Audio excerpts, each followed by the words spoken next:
현재 태국은 미세먼지 때문에 사람이 살 수 없을 지경입니다.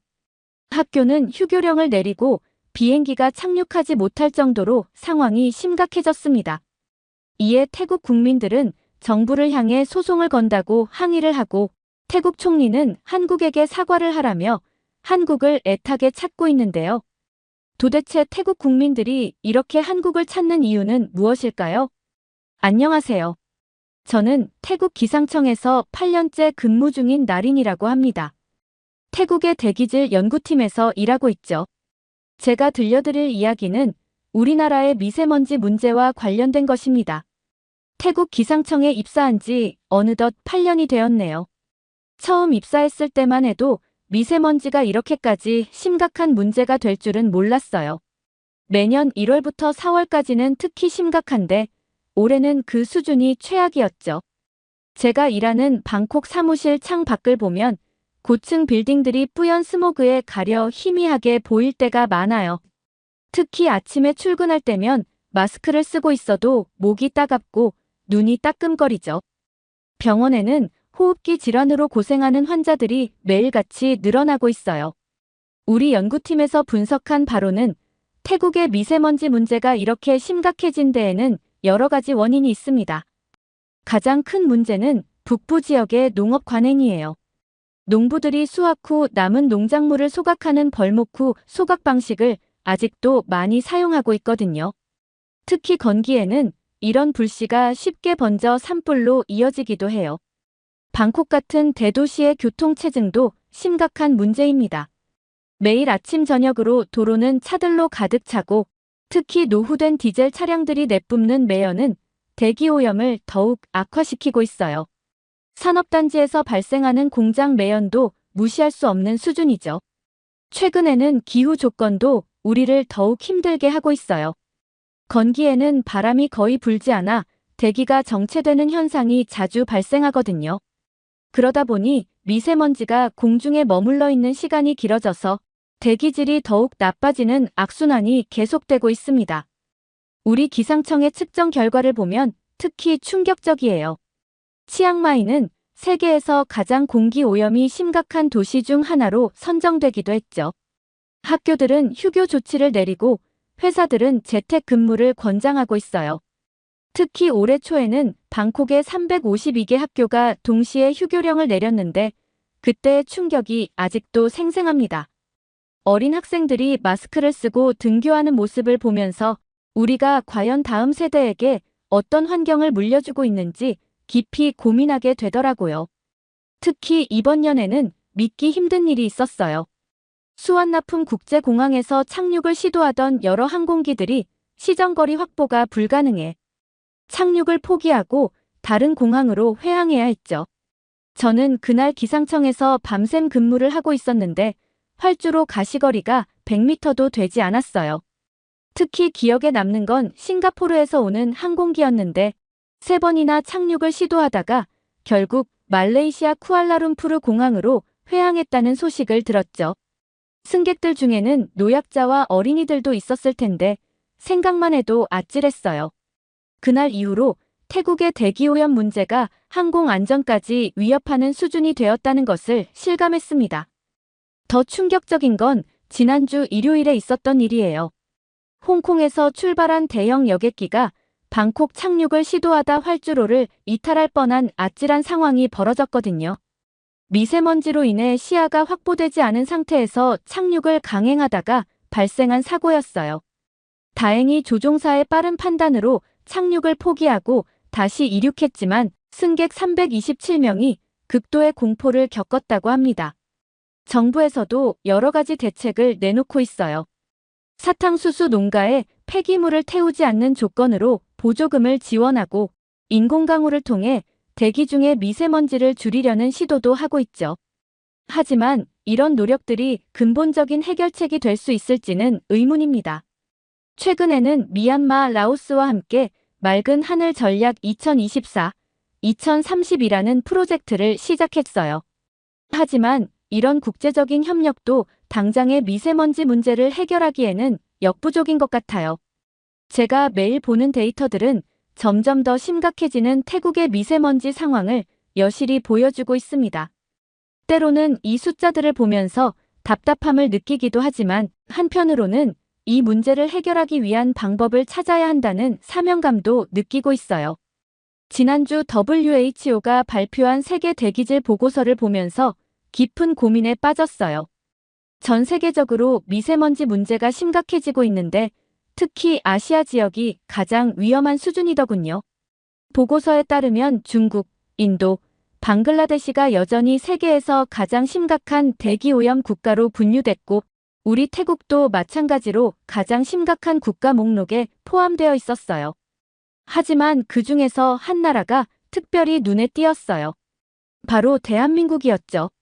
한국은 중국과 가장 가까운 나라 중 하나임에도 불구하고 지속적인 대기질 개선을 이뤄냈더라고요. WHO는 특히 한국의 체계적인 미세먼지 관리 시스템과 시민들의 적극적인 참여를 높이 평가했어요. 실제 데이터를 보니 더욱 놀라웠어요. 한국은 지난 10년간 꾸준히 대기질이 개선되어 왔고 특히 수도권 지역의 미세먼지 농도가 현저히 감소했다고 해요. 같은 기간 우리 태국을 포함한 다른 아시아 국가들의 상황은 오히려 악화된 것과 대조적이었죠. 제가 특히 관심 깊게 보고 있는 것이 한국의 미세먼지 대응 시스템입니다. 한국은 전국에 미세먼지 측정소를 촘촘히 설치하고 실시간으로 데이터를 수집해 분석하고 있어요. 그리고 이 정보를 즉시 국민들에게 전달하는 시스템을 구축했죠. 5년 전 한국 기상청 연수는 제 인생의 터닝포인트였어요. 한국의 시스템을 직접 경험하면서 이런 게 가능하구나 하는 충격과 경이로움을 느꼈죠. 특히 인상 깊었던 건 용산 본부에 있는 통합관제센터였어요. 거대한 스크린에는 실시간으로 한반도 전역의 미세먼지 데이터가 표시되고 있었고 인공지능이 이 데이터를 분석해 앞으로의 상황을 예측하고 있었죠. 더 놀라웠던 건 예측의 정확도예요. 중국 산둥성이나 허베이성에서 발생한 미세먼지가 정확히 언제, 어느 경로로 한국에 도착할지까지 계산해내더라고요. 심지어 고도별로 미세먼지 농도를 측정해서 3D로 보여주는 기술까지 있었어요. 당시 저는 그저 와하는 탄성만 나왔죠. 한국의 미세먼지 계절관리제는 정말 혁신적인 제도였어요. 고농도 미세먼지가 발생하기 쉬운 12월부터 3월까지 마치 전시 상황처럼 체계적으로 대응하더라고요. 5등급 경유차는 아예 도심 진입을 금지시키고 대형 사업장 900여 곳의 조업시간을 조정하고 공공기관 주차장은 이부제로 운영하는 등 철저했죠. 특히 인상 깊었던 건 시민들의 자발적인 참여였어요. 한국 사람들은 미세먼지가 심한 날이면 스스로 차량 이부제에 동참하고 가정에서도 실내 공기질 관리에 신경 쓰더라고요. 정부의 정책과 시민의식이 완벽하게 조화를 이루는 모습이었죠. 그래서 2년 전 한국이 우리 태국에 도움의 손길을 내밀었을 때 얼마나 기뻤는지 몰라요. 방콕과 치앙마이에 설치된 스마트 미세먼지 측정소는 한국의 최신 기술이 적용된 것이었어요. 센서 하나가 무려 38가지 항목을 동시에 측정할 수 있는 놀라운 장비였죠. 작년 1월의 치앙마이 사태는 잊을 수 없어요. 한국의 AI 예보 시스템이 미세먼지 주의보를 발령했고 우리는 즉시 주민 대피 계획을 실행했죠. 당시 PM2.5 수치가 무려 500 마이크로그램까지 치솟을 거라는 예측이었는데 정확히 들어맞았어요. 다른 시스템이었다면 몇천 명의 시민들이 위험에 노출될 뻔했죠. 한국은 클린로드 시스템이라는 획기적인 도로 물청소 시스템도 전수해졌어요. 도로 중앙 분리대에 설치된 노즐에서 미세한 물방울을 분사해 도로의 미세먼지를 잡아주는 시스템이었죠. 방콕 시내 주요 도로에 설치했더니 미세먼지가 무려 40%나 감소하는 놀라운 효과를 보였어요. 방콕 클린 에어 위크 행사는 정말 대성공이었죠. 한국의 전문가들이 직접 방문해서 가정에서 실천할 수 있는 미세먼지 대응법을 알려주셨는데 시민들의 호응이 엄청났어요. 특히 창문 필터 설치법이나 공기청정기 관리법 같은 실용적인 팁들이 인기가 많았죠. 누군가 왜 하필 한국이냐고 물어본 적이 있어요. 저는 이렇게 대답했죠. 한국은 우리와 비슷한 아픔을 겪었지만 그것을 완벽하게 극복해낸 나라예요. 게다가 그들은 자신들의 성공을 아낌없이 나누어주는 진정한 친구이기도 하죠. 하지만 이런 희망적인 상황도 오래가지 못했어요. 태국 내 반한 감정이 걷잡을 수 없이 커지면서 한국인 전문가들을 향한 위협이 시작된 거죠. 처음에는 SNS상의 악성 댓글이었는데 점점 심각해져서 길거리에서 한국인들을 향해 물병을 던지거나 폭언을 하는 사건들이 발생했어요. 특히 충격적이었던 사건이 있었어요. 치앙마이 미세먼지 관제센터에서 근무하던 한국인 전문가 3분이 퇴근길에 폭행을 당했죠. 다행히 큰 부상은 없었지만 이 사건 이후로 한국 대사관에서 체류 한국인들에게 긴급 귀국 권고를 내렸어요. 결국 우리 기상청에서 함께 일하던 한국인 전문가들도 모두 한국으로 돌아가야 했어요. 마지막 날 그분들이 저에게 시스템 운영 매뉴얼을 건네주면서 하신 말씀이 아직도 귓가에 맴돌아요. 나린 씨, 우리가 없어도 잘할 수 있을 거예요. 하지만 정말 도움이 필요하다면 언제든 연락해 주세요. 그분들이 떠난 뒤 우리는 심각한 문제에 직면했어요. AI 기반 예측 시스템은 주기적인 업데이트가 필요한데 그걸 할 수 있는 전문가가 없어진 거죠. 치앙마이의 미세먼지 측정소 10곳 중 4곳은 이미 오작동을 일으키고 있고 방콕의 클린로드 시스템도 제대로 된 유지 보수를 받지 못해 성능이 크게 떨어졌어요. 그나마 우리에게 희망이 되어주었던 것은 한국 기업들의 공기청정기였어요. 특히 LG전자의 퓨리케어와 삼성전자의 제품들은 정말 뛰어난 성능을 보여줬죠. 저희 기상청 사무실에도 LG 퓨리케어 공기청정기가 설치되어 있었는데 미세먼지가 심한 날에도 실내 공기질을 완벽하게 관리해 주었어요. 태국의 주요 병원들도 한국 공기청정기를 적극적으로 도입했었죠. 방콕의 대형 병원들은 병실마다 LG 퓨리케어를 설치했고 환자들의 만족도가 정말 높았어요.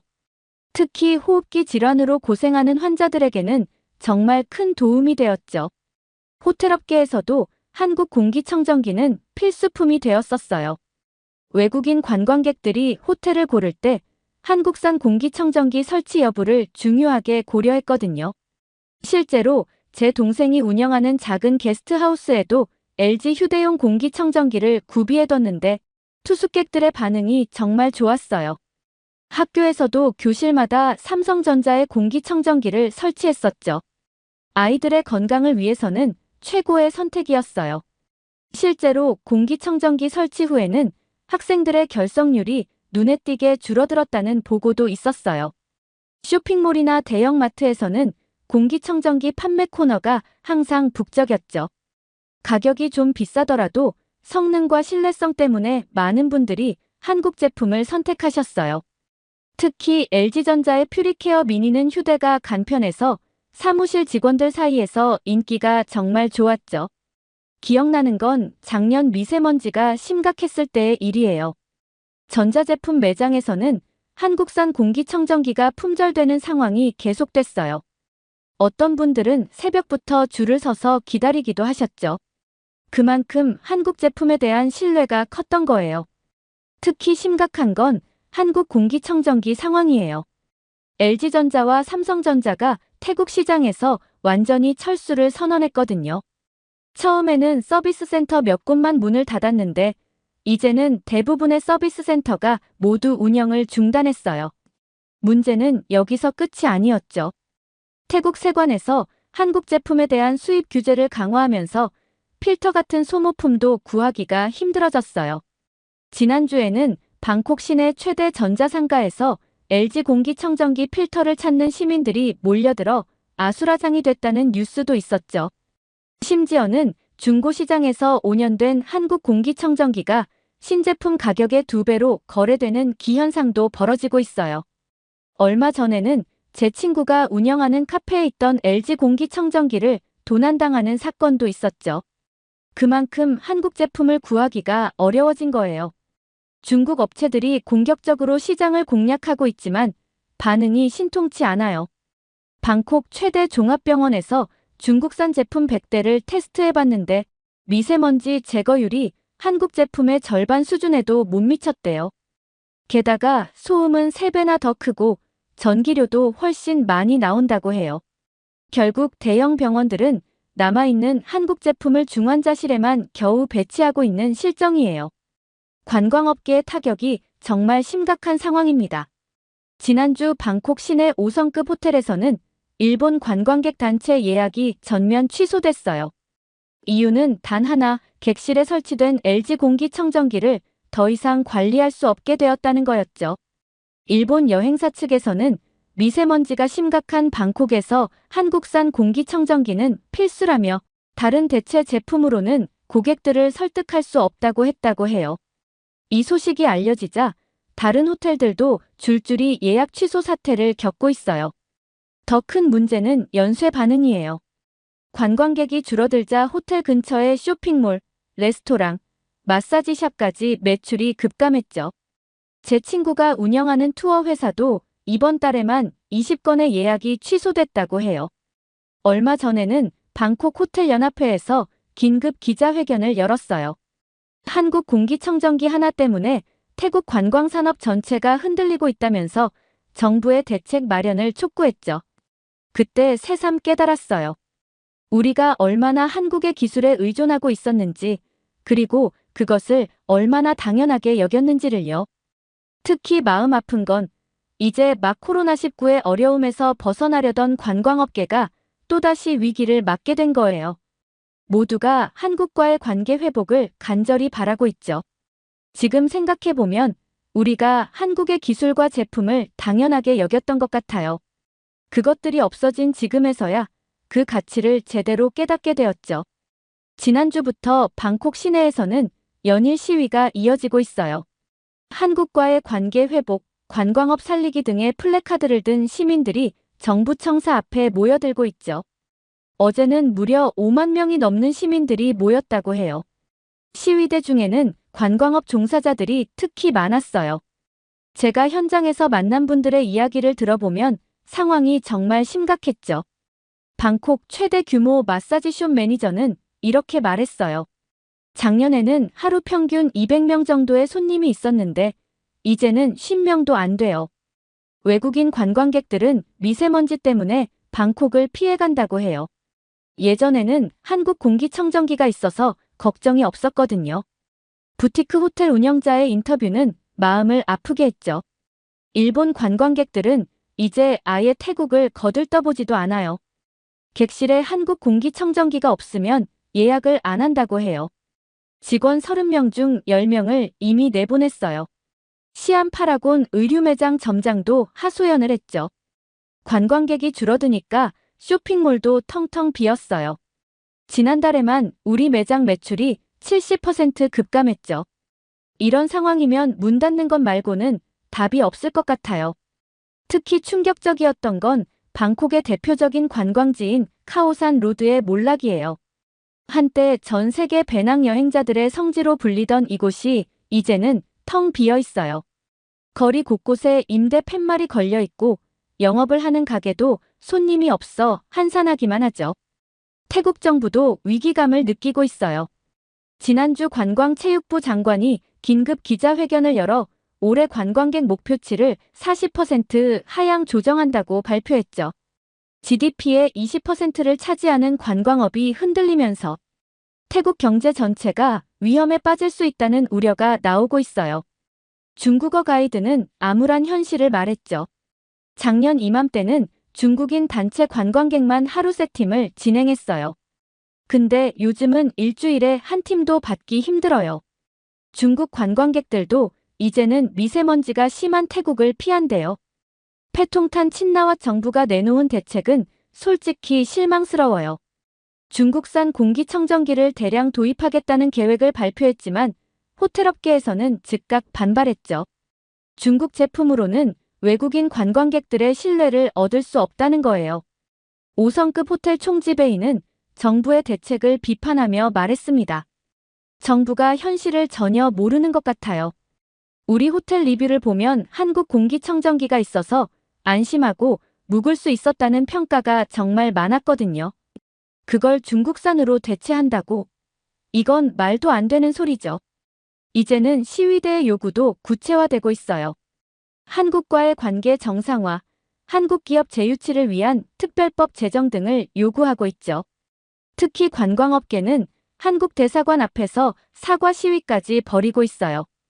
태국 상인들은 모두가 입을 모아 얘기하고 있었어요. 우리가 한국의 소중함을 몰랐던 거예요. 이제라도 관계를 회복했으면 해요. 우리 호텔 직원들 월급도 못 주고 있어요. 제발 한국 기업들이 돌아왔으면 좋겠어요. 저는 요즘 매일 아침 기상청으로 출근하면서 마음이 무거워요. 제가 연구하고 측정하는 미세먼지 수치는 날이 갈수록 악화되고 있고 더 이상 그 수치를 정확하게 예측할 수도 없게 되었으니까요. 한국의 시스템이 멈춘 후로는 더 이상 신뢰할 만한 데이터를 얻을 수가 없어요. 엊그제는 충격적인 일이 있었어요. 치앙마이에서 갑자기 미세먼지 수치가 급상승했는데 예전처럼 신속한 대처를 하지 못했죠. 한국에 AI 예측 시스템이 있었다면 최소 하루 전에는 경보를 발령할 수 있었을 텐데 많은 시민들이 갑작스러운 미세먼지에 노출됐어요. 더 큰 문제는 항공기 운항에도 차질이 생기고 있다는 거예요. 지난주에만 치앙마이 공항에서 12편의 항공기가 착륙을 포기하고 회항했어요. 시정거리가 확보되지 않아서죠. 한 외국 항공사 관계자는 더 이상 태국 취항을 유지하기 어려울 것 같다고 했대요. 관광객들도 비행기가 착륙도 못하는 나라에 누가 가고 싶겠냐며 예약을 취소하고 있죠. 병원에서는 호흡기 질환자가 급증하고 있다고 해요. 예전에는 병실마다 있던 한국산 공기청정기 덕분에 환자들이 안심하고 치료받을 수 있었는데 이제는 그마저도 없어졌죠. 의료진들은 마치 코로나19 시기로 돌아간 것 같다고 말씀하시더라고요. 이런 상황이 외국 언론에도 보도되면서 태국의 이미지는 더욱 나빠지고 있어요. 위험한 여행지, 항공기도 착륙하기 힘든 나라라는 오명을 얻고 있죠. 관광업계에서는 이대로 가다가는 회복 불능 상태가 될 거라며 걱정하고 있어요. 거리에는 매일같이 시위대가 모이고 있어요. 한국과 화해하자, 우리의 실수를 인정하자는 목소리가 커지고 있죠. 어제는 한 노인분이 저를 붙잡고 이런 말씀을 하셨어요. 나린, 당신이 한국에서 배운 게 있다면 제발 우리를 도와주세요. 그 말씀을 듣는데 눈물이 났어요. 제가 한국 기상청에서 연수받던 때가 생각나요. 그때 한국의 전문가들이 해주신 말씀이 있어요. 기술은 공유할수록 커진다고요. 그들은 자신들의 기술과 노하우를 아낌없이 나눠주었죠. 하지만 우리는 그 소중한 관계를 너무 쉽게 깨트려 버렸어요. 지금 태국의 하늘은 그 어느 때보다 뿌옇고 답답해요. 하지만 이건 단순히 미세먼지 때문만은 아닌 것 같아요. 우리의 어리석음이 만든 결과이기도 하니까요. 우리는 한국이라는 좋은 친구를 잃어버렸고 그들이 우리에게 전해준 희망도 함께 잃어버렸어요. 이제 저는 매일 밤 창밖을 바라보며 생각해요. 언젠가 다시 한국의 전문가들과 함께 일할 수 있을까요? 우리 병원에 다시 한국산 공기청정기가 들어올 수 있을까요? 관광객들로 북적이던 방콕의 거리가 다시 활기를 되찾을 수 있을까요? 태국 기상청의 연구원으로서 그리고 한 사람의 시민으로서 저는 간절히 바라고 있어요. 우리가 저지른 실수를 인정하고 한국과의 관계를 회복할 수 있기를, 그래서 다시 한번 맑은 하늘을 볼 수 있기를 기도하고 있어요. 미세먼지 데이터를 분석하다 보면 숫자 너머에 있는 더 큰 진실이 보여요. 우리는 혼자서는 이 문제를 해결할 수 없다는 것을요. 한국이 보여준 것처럼 진정한 해결책은 기술의 공유와 협력, 그리고 서로에 대한 신뢰에서 시작되는 것 같아요. 이렇게 태국의 미세먼지 때문에 겪는 사건들을 통해 한국의 고마움을 느끼는 사연 어떻게 들으셨나요? 알게 모르게 한국이 세계적으로 도움을 주고 있었던 사실에 대해 자부심을 느끼게 되었고, 한국이 사라지자 이러한 문제들을 해결할 수 없다는 사실에 놀라움을 감추지 못했습니다.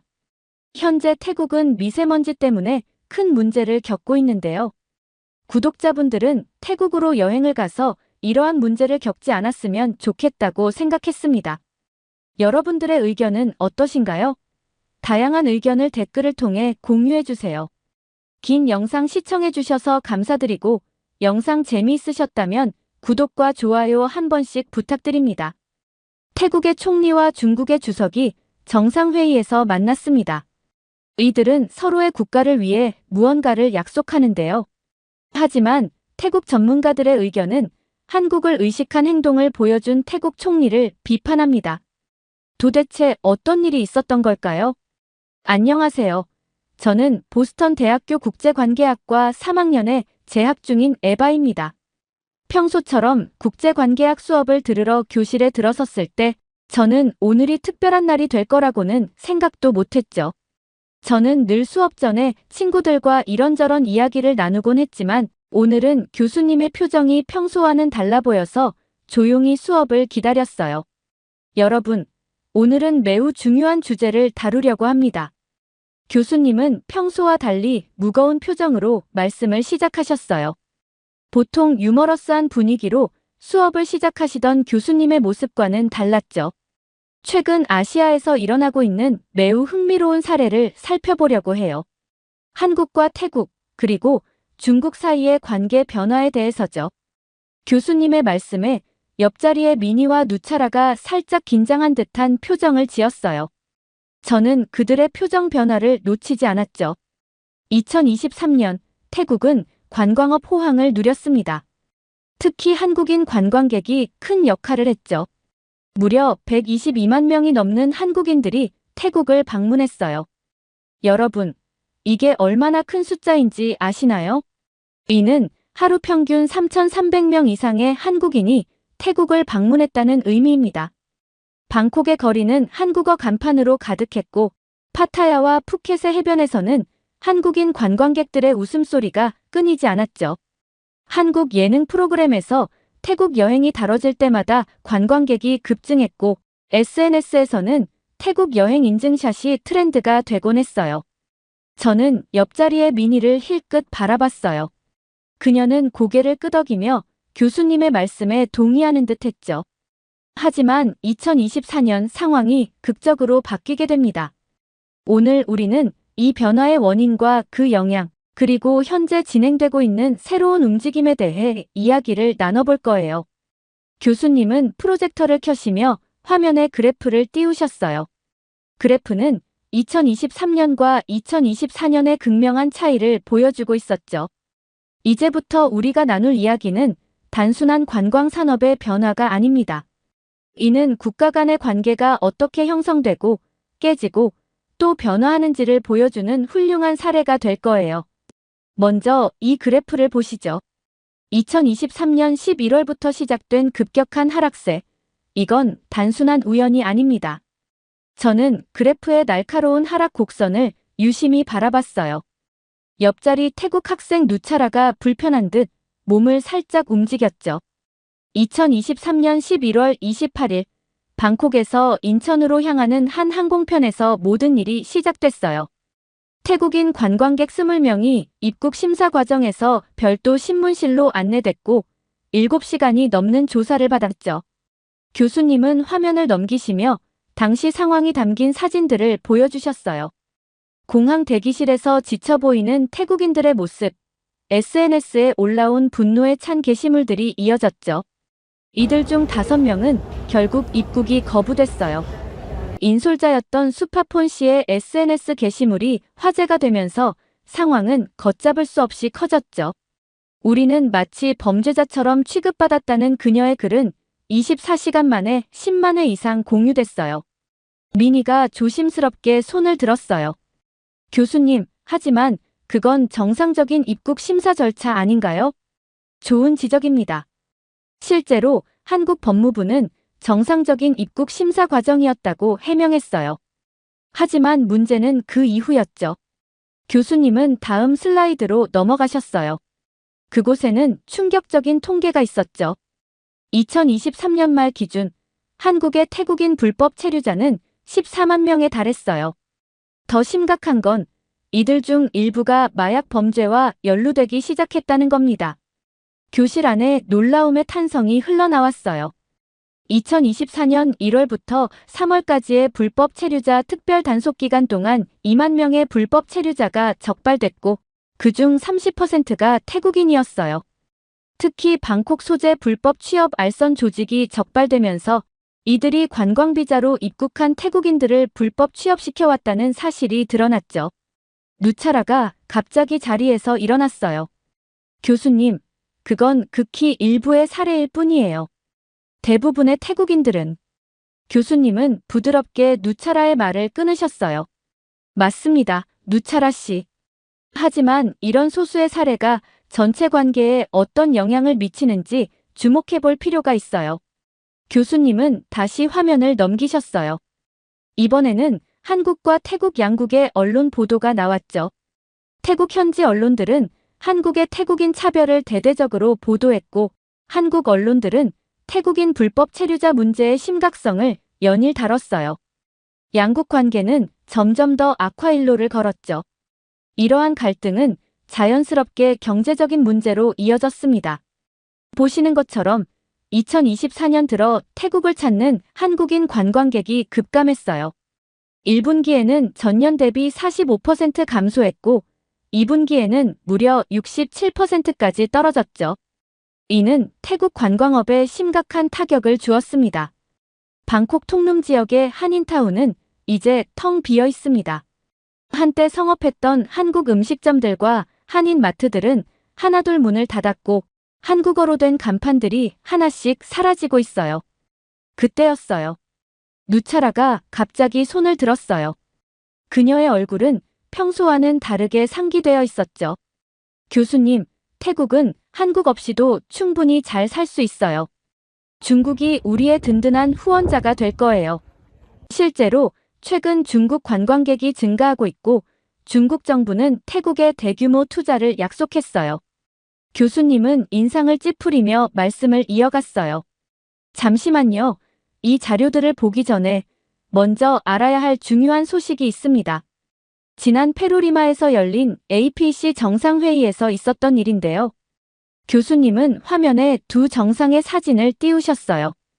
태국의 패통탄 친나와 총리와 중국의 시진핑 주석이 정상회담을 가졌습니다. 여기서 중국은 태국과의 전면적인 협력관계 구축을 제안했어요.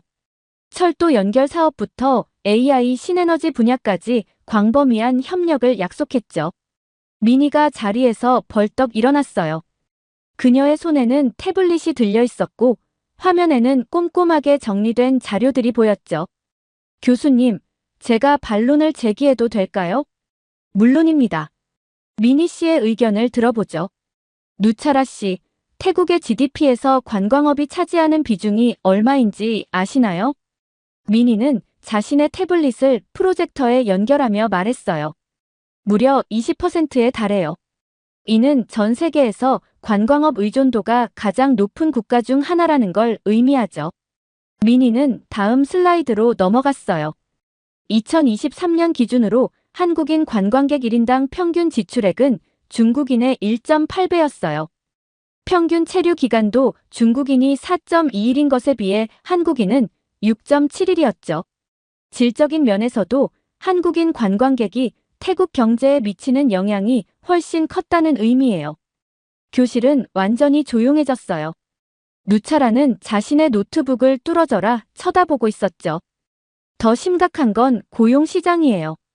한국 기업들의 투자 철수로 인한 실직자가 이미 8만 명을 넘어섰어요. 삼성전자의 태국 법인 구조 조정으로 방콕 인근 공단에서만 3천 명이 일자리를 잃었고 현대자동차 협력업체들의 태국 철수로 추가로 5천 명이 실직했죠. 미니는 잠시 숨을 고르더니 마지막 자료를 보여줬어요. 중국이 약속한 투자, 정말 믿을 수 있을까요? 지난 5년간 중국이 동남아시아 국가들의 약속한 투자액 중 실제로 이행된 것은 27%에 불과해요. 반면 같은 기간 한국 기업들의 투자 이행률은 82%였죠. 저는 미니의 철저한 자료 조사에 감탄했어요. 그녀는 분명 이 토론을 예상하고 미리 준비해왔던 게 분명했죠. 좋은 자료네요, 미니 씨. 그런데 우리는 더 큰 그림을 봐야 할 것 같습니다. 지난날 있었던 패통탄 친나와 총리와 시진핑 주석의 만남이 단순한 정상회담이 아니었다는 걸 아시나요? 교수님은 새로운 슬라이드를 보여주셨어요. 거기에는 최근 태국의 경제 지표들이 가득했죠. 태국 정부는 한국과의 관계가 더 이상 회복하기 어렵다고 판단했어요. 하지만 그들의 계획은 처음부터 순조롭지 않았죠. 올해 초 태국 정부는 중국인 관광객 유치를 위한 정책을 실시했지만 기대했던 효과를 보지 못했어요. 오히려 예상치 못한 문제들이 발생했죠. 교수님은 태국 현지 언론의 보도 자료들을 보여주셨어요. 방콕의 한 호텔 매니저는 중국인 단체 관광객들로 인한 민원이 끊이지 않는다고 토로했어요. 파타야의 해변 상인들은 매너 있는 한국인 관광객이 그립다는 말까지 했죠. 치앙마이에서는 중국인 관광객들의 무분별한 쓰레기 투기와 소음 문제로 주민들의 항의가 이어졌고요. 교실 안에서 작은 술렁임이 일었어요. 누차라는 고개를 숙인 채 아무 말도 하지 않았죠. 더 심각한 문제가 있습니다. 패통탄 총리의 지지율이 취임 후 최저치를 기록했어요. 32%까지 떨어졌죠. 바로 이런 상황에서 그가 중국과 급하게 손을 잡은 겁니다. 교수님은 경제 분석 자료를 보여주셨어요. 전문가들은 한국과 중국을 단순 비교하는 것 자체가 무의미하다고 지적합니다. 왜냐하면 한국이 빠져나간 자리를 중국이 단순히 메울 수 있는 게 아니기 때문이죠. 구체적으로 살펴볼까요? 첫째, 기술 이전과 산업 협력의 문제입니다. 삼성전자는 방콕 인근 공단에서 127개의 태국 중소기업들과 상생 협력 프로그램을 운영해왔어요. 디스플레이 부품 생산 기술부터 품질 관리 시스템까지 실질적인 기술 이전이 이루어졌죠. 현대자동차도 태국 내 54개 부품 협력사와 함께 현지화 프로젝트를 성공적으로 진행했어요. 덕분에 태국의 자동차 부품 산업이 크게 성장했죠. 반면 중국 기업들은 어떨까요? 화웨이나 샤오미 같은 중국 기업들은 태국에서 완제품 조립만 하고 핵심 기술은 모두 본국에서 가져옵니다. 현지 기업들과의 기술 협력은 거의 전무하다시피 해요. 둘째, 일자리 질의 차이가 매우 큽니다. 한국 기업들의 태국 법인을 보면 임원급의 30%가 현지 인력이에요. LG전자 태국 법인의 경우 생산직뿐만 아니라 연구개발직의 82%가 태국인이었죠. 그런데 중국 기업들은 어떨까요? 최근 조사에 따르면 중국 기업들의 태국 법인에서 과장급 이상 직원의 85%가 중국 본토 출신이었어요. 태국 직원들은 대부분 단순 업무나 보조적인 역할에 머물러 있죠. 이는 결국 태국 노동자들의 경력 개발과 임금 상승을 가로막는 결과를 낳고 있어요. 셋째, 부채 함정의 위험성은 이미 여러 사례로 입증됐습니다. 스리랑카의 한반토타 항구는 가장 대표적인 예시죠. 중국으로부터 받은 차관을 갚지 못해 결국 항구의 운영권을 99년 동안 중국에 넘겨줘야 했어요. 라오스의 경우 중국의 1:1로 사업 참여 후 GDP 대비 부채 비율이 68%에서 89%로 급증했고 몰디브는 채무 불이행 위기까지 갔었죠. 현재 태국이 중국과 추진하려는 고속철도 사업의 예상 비용은 태국 GDP의 8%에 달합니다. 이 비용을 어떻게 감당할 것인지가 큰 문제죠. 마지막으로 관광 수입의 질적 차이를 구체적인 수치로 살펴보겠습니다. 2023년 기준 한국인 관광객의 1인당 평균 지출액은 1일 258달러였어요. 반면 중국인 관광객은 142달러에 그쳤죠. 더 중요한 건 소비 패턴의 차이예요. 한국인 관광객들은 숙박비의 73%를 현지 호텔과 게스트하우스에서 지출했고 식비의 82%를 현지 식당에서 사용했어요. 하지만 중국인 관광객들의 경우 전체 여행 경비의 65%가 중국 여행사가 운영하는 패키지 상품에 포함되어 있었죠. 현지에서의 실질적인 소비는 매우 제한적이었던 거예요. 이는 태국의 소상공인들, 특히 관광업에 종사하는 영세 사업자들에게 직접적인 타격을 주고 있습니다. 교수님은 잠시 말씀을 멈추셨다가 덧붙이셨어요. 태국의 주요 싱크탱크들과 경제 전문가들의 우려가 이어지고 있습니다. 탐마삿 대학 경제학과의 15명의 교수진이 발표한 공동 성명을 자세히 살펴볼까요? 그들은 중국 의존도 심화가 가져올 수 있는 문제점을 3가지로 분석했어요. 첫째, 태국 경제의 자율성 약화. 둘째, 현지 산업 생태계 붕괴 위험성. 셋째, 국가 안보 측면의 취약성이죠. 교수님은 화면에 각종 보고서들을 띄우셨어요. 방콕 상공회의소가 발표한 2024 태국 경제위기 분석 보고서도 주목할 만해요. 보고서에 따르면 한국 기업들의 철수로 인한 경제적 손실이 연간 약 120억 달러에 달할 것으로 예측됩니다. 특히 전자제품 수출과 자동차 부품 산업이 큰 타격을 받을 것으로 보여요. 태국 국립개발연구원 TDRI의 분석은 더욱 충격적입니다. 그들의 연구에 따르면 현재 태국의 중소기업 중 42%가 한국 기업들과 직간접적으로 연관되어 있어요. 이 관계가 무너지면 약 18만 개의 일자리가 위험해질 수 있다고 경고했죠. 치앙마이 대학의 경제학자들은 더 나아가 중국의 1대1로 전략이 태국 경제를 식민지화할 수 있다는 강력한 경고를 했어요. 그들은 라오스와 캄보디아의 사례를 들며 태국도 비슷한 전철을 밟을 수 있다고 지적했죠. 이 말씀을 하실 때 누차라의 얼굴이 창백해졌어요. 아마도 그녀도 이런 전문가들의 분석을 처음 듣는 것 같았죠. 방콕 상공회의소는 지난주 긴급 기자회견을 열고 한국과의 관계 회복이 태국 경제의 생존과 직결된다고 강조했어요. 그들은 한국 기업들이 태국에 남길 설득하기 위한 특별 태스크포스를 구성하겠다고 발표했죠. 이미 늦었을지도 모르지만 태국의 경제계가 얼마나 절박한지를 보여주는 대목입니다. 누차라는 갑자기 자세를 바로 하더니 반박을 시작했어요. 하지만 패통탄 총리의 결정은 틀리지 않았어요. 그분은 탁신 친나왓 전 총리의 막내딸이에요. 탁신 전 총리는 2001년부터 2006년까지 태국을 이끌었고 그의 여동생 잉낙 친나왓도 2011년부터 2014년까지 총리를 지냈죠. 친나왓 가문은 대대로 태국의 정치를 이끌어왔어요. 그들의 정치적 판단은 늘 옳았고 태국 국민들도 이를 신뢰해왔죠. 누차라의 목소리는 점점 커졌어요. 패통탄 총리는 태국 최초의 3번째 여성 총리예요. 그분의 판단이 어떻게 틀릴 수 있죠? 교수님은 고개를 천천히 저으셨어요. 정치 리더십을 이야기할 때 우리는 실제 경험과 능력을 봐야 합니다. 교수님은 진지한 표정으로 말씀을 이어가셨어요. 패통탄 총리의 이력을 자세히 살펴볼까요? 그녀는 2024년 8월 총리가 되기 전까지 부동산 회사의 CEO였어요. 정치 경험이라고는 아버지 탁신 친나왓의 선거 운동을 도운 것이 전부였죠. 외교는 물론이고 정부 운영 경험도 전무했어요. 방콕 정치대학원의 분석에 따르면 태국 역대 총리 중 정치 경험이 가장 적은 인물이라고 해요. 교수님은 최신 여론조사 결과들을 하나씩 보여주셨어요. NIDA가 실시한 2024년 3월 여론조사를 보시죠. 패통탄 총리의 국정 수행 지지율은 처음 54%에서 32%까지 떨어졌어요.